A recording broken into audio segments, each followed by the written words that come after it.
என்ன சாப்பிடலாம் மச்சான்? மச்சான் தயிர் வடை சாப்பிடலாம்டா, ப்ளீஸ்டா.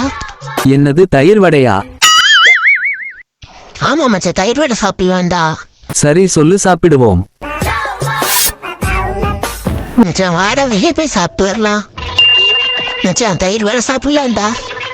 என்னடா எப்ப பார்த்தாலும் தயிர் வடைன்னு சொல்றான். ஒருவேளை ரொம்ப பிடிக்கும் போல அவனுக்கு. மச்சான் வாடா, தயிர் வடை சாப்பிடலாம்.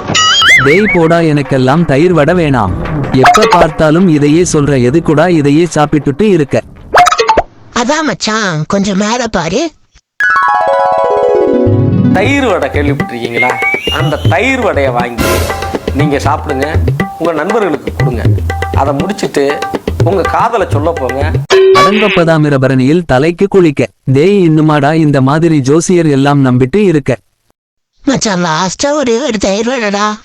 மானங்கிட்ட பையல, மானங்கிட்ட பையல, உனக்கு அறிவு இருக்கிற அறிவிட்ட பையல, செத்த பையல. கிடக்குறான். இது நல்லா இருக்கு.